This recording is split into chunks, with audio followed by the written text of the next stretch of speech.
Alright guys, today we're going to look at using the chain rule to find the derivative of composite functions. If you notice here, we have f as our exterior function and g as our interior function. To find the derivative, we're going to take the derivative of f, which would be the outside of our problem. You're going to carry over the inside, and then you're going to multiply all of that by the derivative of the inside.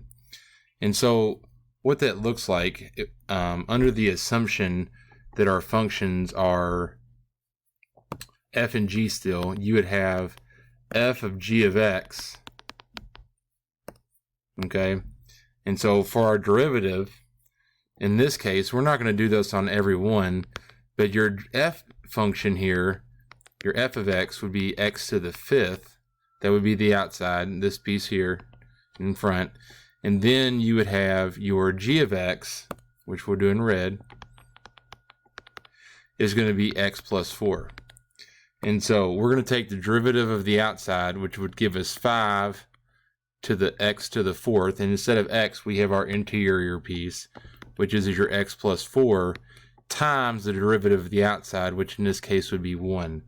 So our derivative of this problem here, our y prime, would be 5 times x plus 4 to the fourth. We don't have to do anything with the 1 because 5 times 1 is 5. All right. So if we were looking at our next problem, our f of x, and this is extra that I'm doing right here. Most of you may feel comfortable not doing this, but your f would be x to the fourth, and your g of x, your interior, would be 5x squared plus 1.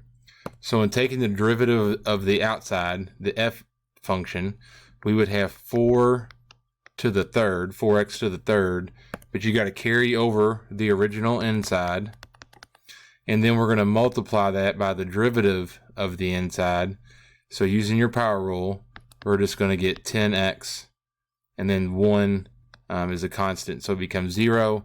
And for our derivative, we will combine the outside, so the 40 or the 4 and the 10x will give us 40x times 5x squared plus 1 cubed, and it's fine to leave it like this. Okay. So let's look at our next example. Our f of x.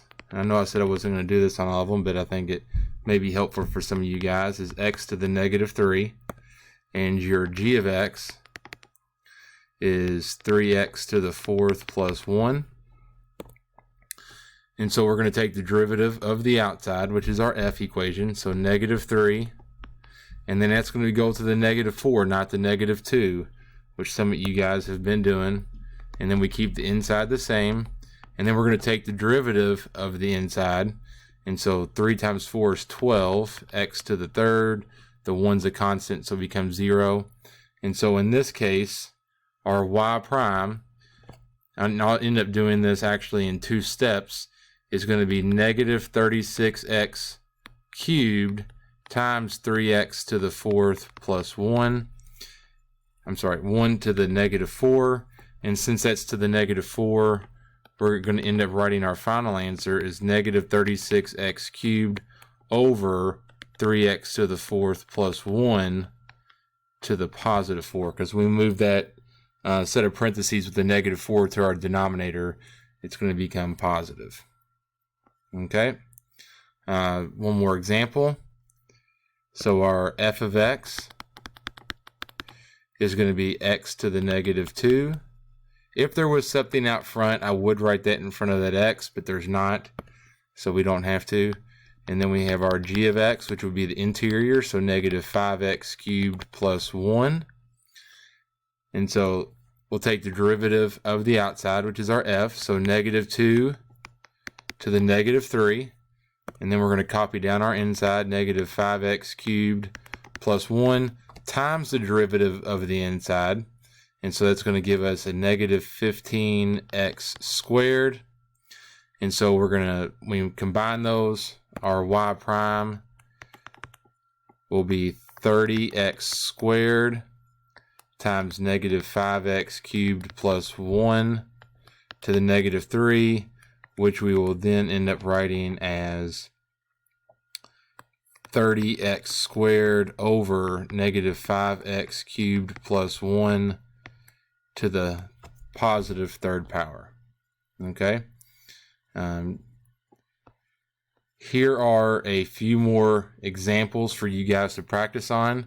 If you want to go ahead and hit the pause key, you can, and that way you can check the answers here in a minute. So if you want to go ahead and do that now, it'd be a good time. All right, here are the answers to those four. Double check yourself. Just a reminder, our assignment this week is on quizzes, and so make sure you've signed up for that. And good luck. If you have any questions, please feel free to give me or Miss Harris an email. Have a good day.